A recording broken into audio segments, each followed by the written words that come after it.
Today I am here once again. I know it has been a gosh dang hot minute since I've seen all of you guys, but I'm finally doing a hair tutorial, not just to get ready with me or a style video, but I'm actually doing a tutorial. I don't know why this is a good little thing that accentuates what I'm saying, but there you have it. So today I'm doing this super sexy 60s inspired look. It's sort of a modern take. It's kind of how I did my hair for my wedding with a little bit of a modification. So without further ado, let's get started. Okay, so to start with, do you love my pajamas? I love my pajamas. I actually just got them at the Benefit Cosmetics, their Christmas party. It's probably the best party I've ever been to, but they gave pajamas. And there's matching bottoms too, and they're literally like the most comfortable pajamas I have ever allowed to grace my body.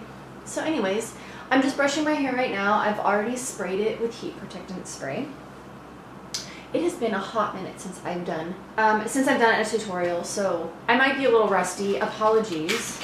I also don't know what like the hip new trends are in doing tutorials, so I might be like really outdated and old in doing these, but I still like a good old-fashioned tutorial that explains what the heck you're doing.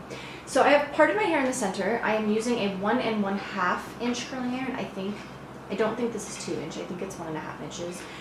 This Hot Tools curling iron is like the best and worst thing that's ever happened to me. If you jiggle the handle just the wrong way, it turns itself off. I don't know if you guys can see it. So I'm gonna curl my hair away from my face and make sure you get the ends in there. So then when it gets nice and hot, you're gonna not do that. I'm telling you, this curling iron is the devil.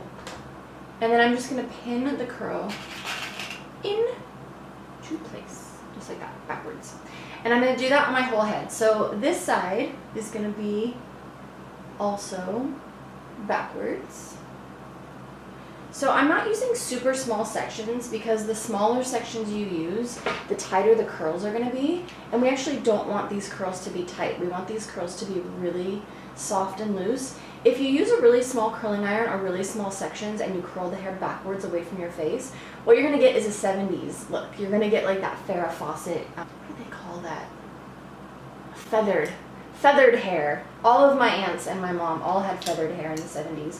That's not what we're going for here. So the bigger the curling iron, the better. There we go. Not so yellow. Hello. Okay. All my pins are in. All the curls are going away from my face. Just in case you're wondering, all the curls in the back are just going down because you couldn't make them go away from your face when you don't have a face on the back of your head. Makes sense. So now I'm going to take all of the curls out, and you just want to make sure that you take them out in the same direction that you curled them. So, whoop, not that way. So I've actually only done this style once on myself for my wedding. And I'm pretty sure this was how I did it. I hope this was how I did it. We'll see. We'll see how it turns out. I'm playing more with loose curls lately versus like the really tight vintage curls. I'm just feeling a little more into soft looks versus like really done up sculpted pinup looks. What are you? I'm also not very impressed with how my curling iron is behaving right now with being off and on, so I think it's making the heat not as like consistent through all of the curls. So I always kind of feel like approaching doing my hair is like a lottery. Sometimes it kind of does exactly what I was thinking it was going to do. Sometimes it kind of does something else, but it turns out cool. Sometimes it ends up in an updo. So because these curls are really soft, I'm just going to use my fingers to soften them a little bit. You don't want to use a brush, otherwise you're just going to brush right through your curls, especially because I am going to do some teasing, and that is going to sort of damage them a little bit. Cool.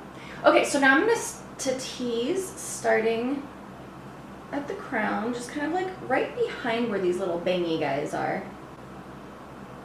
And depending on how sort of like retro you want this look to be, more teasing is going to look more retro and less teasing is going to look more modern. So if you want it softer and more modern, just do less teasing. So I would just start it at the front, and I'm just working my way back with small sections. And I'm going to about here. That's as far back as I'm going to tease. And then I'm going to do the sides too. My hair is really getting stuck in my lip gloss. I would definitely not suggest doing this style after you've put your lip gloss on.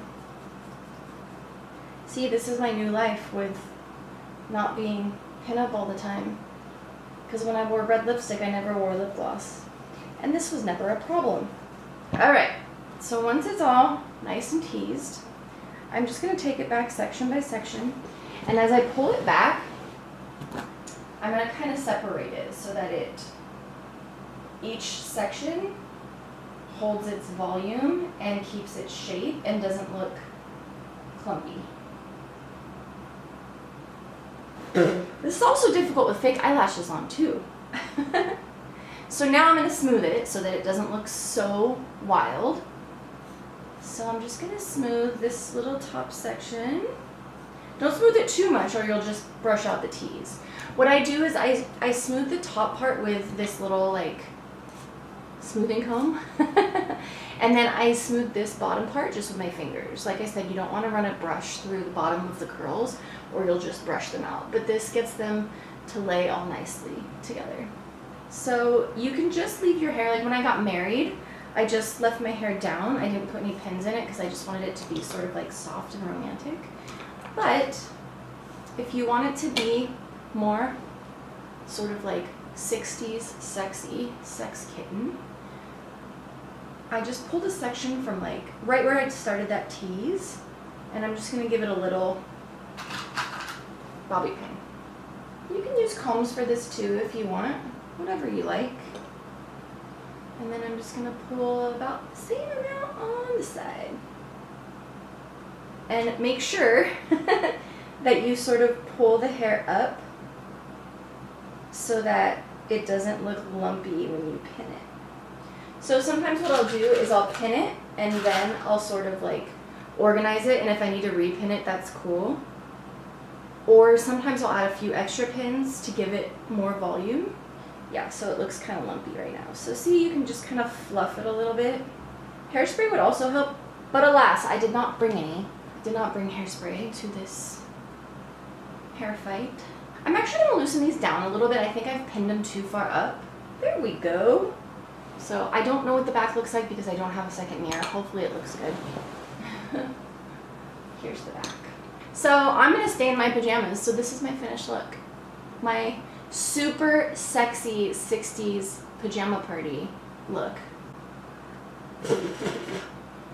Take it from me, folks. Don't put lip gloss on before you do super sexy 60s hair. That's really hard to say.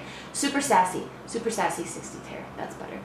Alright, my friends, I hope you guys like this. If you want to see more styles, more hairstyles, more makeup styles, doesn't necessarily have to be vintage. If you want to see anything, or maybe a style you've seen me do on one of my social media pages and you want to know how to do it, please leave it in the comments below, or just maybe like a, yeah, you did great, welcome back. I love those kind of comments too. I do read all of my comments and I appreciate them so much. So thanks for hanging out with me this time, and I will see you guys next time.